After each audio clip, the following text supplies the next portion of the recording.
Ogano Candomblé, fotógrafo, consultor pedagógico, pensa e escreve sobre masculinidades e afetividades, nasceu e mora em Diadema, na Grande São Paulo, esse é Roger Cipó. Sociólogo, sócio e curador de conhecimento da Inexplorato, estudioso sobre masculinidades negras, de Mogi das Cruzes e morador de São Paulo. Esse é Túlio Custódio e eles são os convidados de hoje do Guia Negro Entrevista.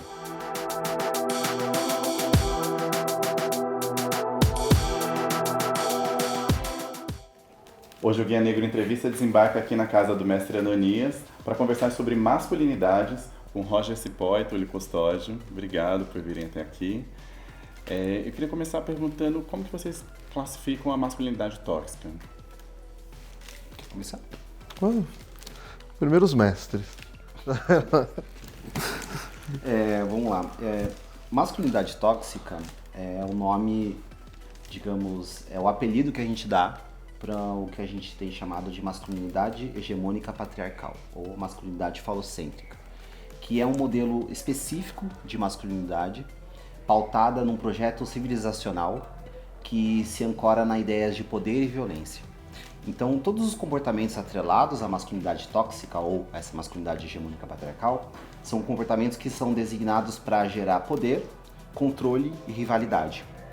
Violência, agressividade, anulação do outro, tudo que se cola ao masculino e a gente entende como algo negativo ou tóxico, como tem sido usado, é o que a gente pode chamar de masculinidade tóxica ou masculinidade hegemônica patriarcal.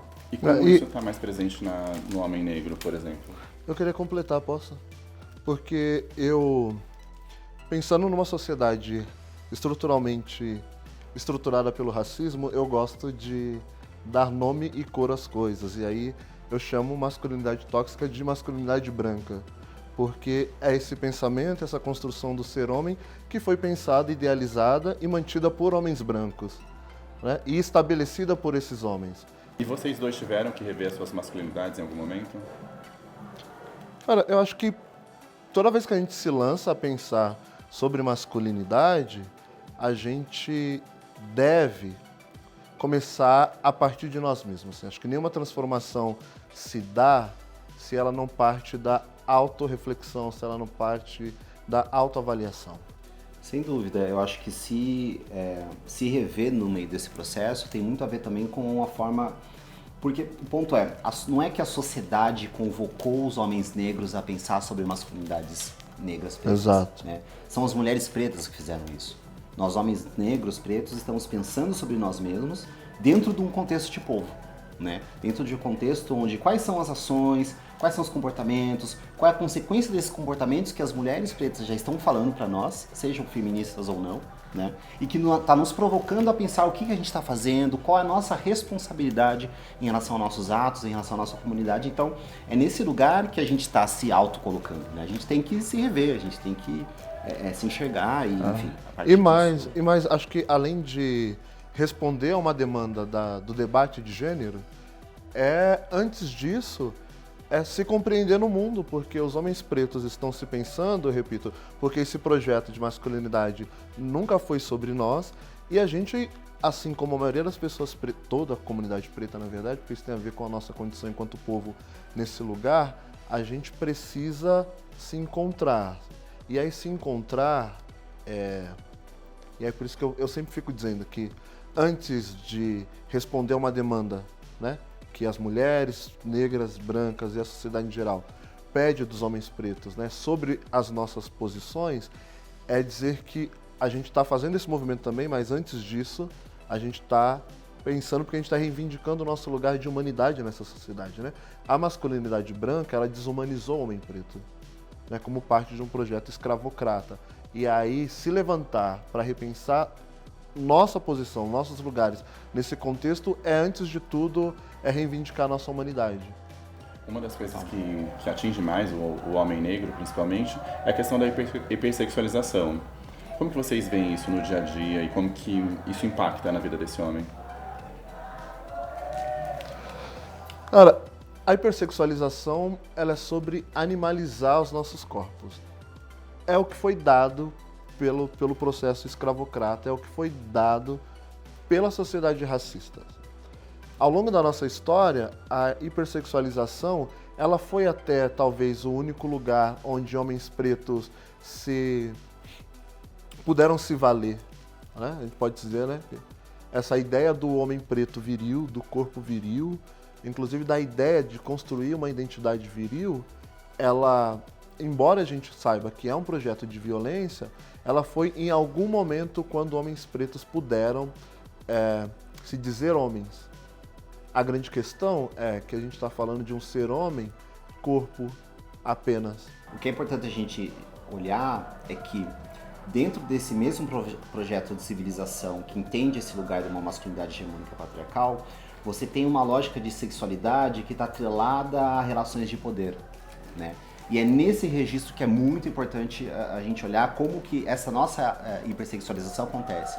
Porque a hipersexualização, ela não é só um processo de objetificação, mas ela é um processo de objetificação dentro do lugar onde a sexualidade é usada como forma de estabelecimento de poder. Não é à toa que quando a gente olha como foi feito os processos de colonização com estupro, né? O estupro é a marca de que a sexualidade já está nesse lugar, nesse registro. Então, nós homens negros fragmentados, né, dispersos e quase explodidos, né, desumanizados, animalizados, né, quando nós somos olhados como um objeto de prazer, é nesse registro que a gente é colocado. Isso acontece das maneiras mais violentas, mas também sutis e também agressivas ao mesmo tempo. Porque o homem negro que tem um corpo que é visto como belo, ele é hipersexualizado numa noção da realização, né, o objeto que quero consumir. O homem negro que não tem esse corpo, ele também é hipersexualizado nessa noção do, você precisa chegar neste lugar. Queria que você me contasse como que você tem feito essa discussão nas redes sociais. Recentemente o Cipó aumentou a presença nas redes sociais e você discute bastante esse tema, né, nas suas redes. Cara, ir para as redes sociais na verdade foi um projeto mesmo, assim, porque era também uma possibilidade de disputar mesmo esse debate, esse diálogo com o que está posto como hegemônico. E aí tem treta, por quê? Porque há incompreensão do que seja a discussão sobre masculinidade. Homens pretos não estão discutindo masculinidades para dizer que, a gente não sacaneia, a gente não cometeu erro aqui. A gente está falando que, olha, a gente discute masculinidade, inclusive, para colaborar para que a gente resolva as nossas tretas. Porque antes de masculinidade, a gente está discutindo questões que é sobre a sobrevivência de um povo num país que escraviza homem preto e mulher preta e que produz toda forma de relação para que homem preto e mulher preta não dialogue. Então acho que é por isso que a gente precisa fazer isso. Assim. E por isso que a gente treta também. E você faz essa discussão na academia, né, Túlio? Você acaba sendo uma voz única? Como que é? Os seus pares entendem? Não, pelo contrário. Na verdade, eu nem me considero tanto uma voz na academia, porque o debate que eu faço de masculinidades, né, incluindo de masculinidades pretas, eu me utilizo das ferramentas teóricas para poder mobilizar esse debate. Eu estou ali numa intersecção entre o que a academia produz, né? E na academia a gente tem pessoas maravilhosas fazendo coisas, né? Como Rolf Souza, como Henrique Restier, enfim, são intelectuais, né, pretos que estão pensando as questões de masculinidades nos mais diversos campos, como na sociologia, na antropologia, a gente tem o Renato na filosofia, enfim, que estão fazendo isso na academia. Então eu estou na intersecção entre esse lugar e o debate público, né? Porque pensar masculinidade, hoje a gente está falando enquanto termo, mas é pensar a condição dos homens pretos na sociedade brasileira. É pensar que os homens pretos são a principal ameaça, ou pelo menos tido como a principal ameaça de um Estado genocida. Tá ligado? Então, é sobre isso que se trata. Assim. Com certeza, eu acho que é muito importante a gente entender que tem duas ou mais operações acontecendo, críticas sociais e políticas de existência acontecendo ao mesmo tempo quando a gente faz essa discussão. A primeira é identificar os problemas que nós estamos enfrentando e como esses problemas eles estão enredados numa linha de um projeto civilizacional que é supremacista branco, é colonialista, é patriarcal e é imperialista. Como de alguma maneira a gente está inserido nesse processo. Mas também entender essa outra trama que acontece paralela, é que existem outros modelos de sociedade em qual a gente pode se inspirar, né? Como o Cibal colocou aqui, isso já está na tradição do pensamento negro brasileiro há pelo menos mais de um século, né? Que é o resgate a essas tradições de matriz africana. O Obi Dias, por exemplo, Dias do Nascimento era uma pessoa que traz esse debate desde os anos 40, por exemplo. Né? É engraçado que parece que as coisas foram inventadas no Twitter agora. Não. A gente tem uma tradição, né? A gente tem um pensamento que tem tempo, tem décadas, tem séculos, enfim. A gente está quase em 2020 e o homem preto ainda é o que mais morre e o que mais mata. Como que a gente quebra esse ciclo? Você tem $1 milhão? Essa pergunta, na verdade, ela não tem preço, porque ela é uma pergunta que é uma pergunta motriz, né? Ela é motor da história, né? Ela é parte de um projeto que faz a roda girar.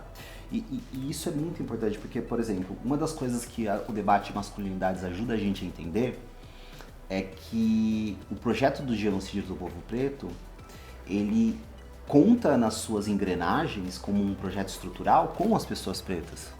Com a forma como nós, se a gente não tiver críticos e conscientes da situação onde nós estamos inseridos, a gente pode reproduzir alguns tipos de comportamentos que atentam contra nós. Isso é um projeto estrutural de poder.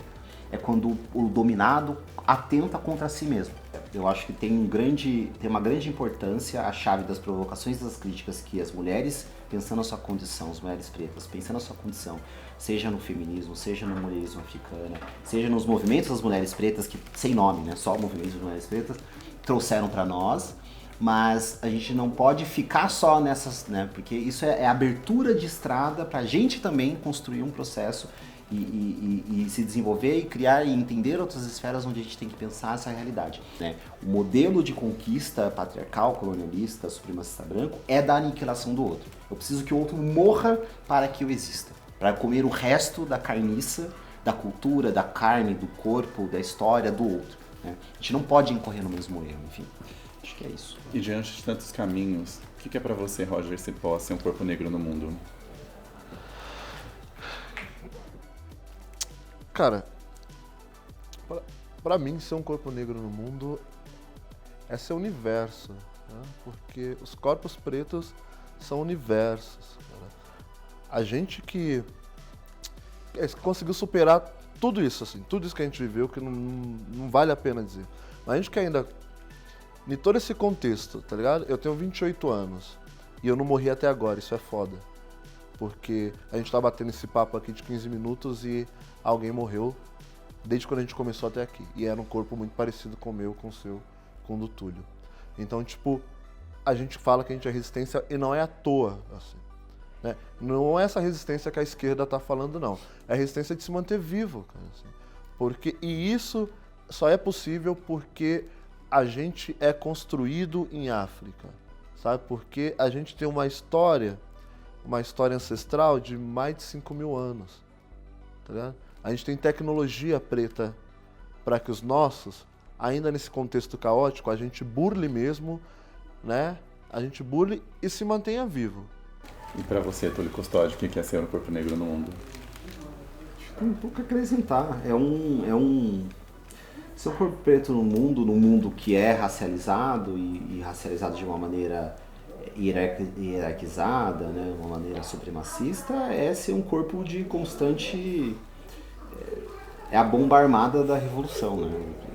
Basicamente, porque é um corpo que precisa primeiro existir e, ao existir, declamar a sua vida, e declamar a sua vida uma vida que vale a pena, e aí existir de novo. Então enfim, é difícil. Eu acho que resta pra gente se amar, então queria agradecer vocês a entrevista e convidar vocês para um gesto de afetividade.